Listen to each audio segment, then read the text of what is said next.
Hello friends, deep learning की इस session में हम यह देखेंगे कि आर्टिफिशियल न्यूरल नेटवर्क किस तरह से काम करता है। साथ में हम यह भी देखेंगे कि आर्टिफिशियल न्यूरल नेटवर्क किस तरीके से बना, आर्टिफिशियल न्यूरल नेटवर्क का कॉन्सेप्ट किस तरह से आया।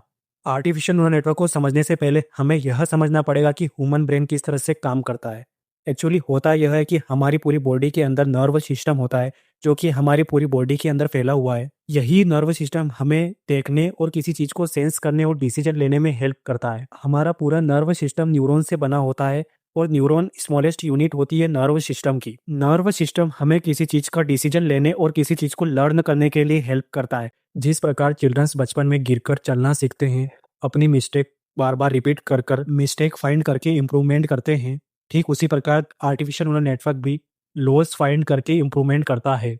साइंटिस्ट विल्डर पेनफील्ड 1940 में ब्रेन की सर्जरी के दौरान इलेक्ट्रोड ब्रेन के अंदर यूज किए गए और उससे हमें यह पता चला कि हर एक न्यूरॉन्स अलग अलग स्पेसिफिक वर्क के लिए यूज होते हैं। यहीं से हमारी डीप लर्निंग का कॉन्सेप्ट और न्यूरल नेटवर्क का कॉन्सेप्ट स्टार्ट हुआ। यहीं से एक्टिवेशन फंक्शन की नींव रखी गई। यहीं से डिसाइड हुआ कि अलग अलग न्यूरॉन्स अलग अलग काम के लिए यूज होते हैं। देन उसके बाद में साइंटिस्ट मैकुलोज पिट्स 1943 उन्होंने यह सोचा कि ब्रेन के अंदर जो न्यूरॉन्स है उनको किस तरीके से मैथमेटिकली एक्सप्लेन किया जा सकता है। देन उसके बाद में फर्स्ट टाइम पे हमारे पास आर्टिफिशियल न्यूरल मॉडल आया, जिसके अंदर इनपुट सिग्नल्स और वेट्स और उनका सम कॉन्सेप्ट आया। उसके बाद में हमारे पास डिफरेंट टाइप के एक्टिवेशन फंक्शंस का कॉन्सेप्ट आया। एक्टिवेशन फंक्शन को हम किसी और वीडियो में डिटेल में जानेंगे। फिलहाल हमें इतना ही पता होना चाहिए कि एक्टिवेशन फंक्शन यह बताता है कि न्यूरॉन्स कब एक्टिव होएगा और कब डिसएक्टिव होएगा। इसके बाद में वेट अपडेशन का कॉन्सेप्ट आया और डीप लर्निंग के न्यू न्यू कॉन्सेप्ट और मॉडल्स आए।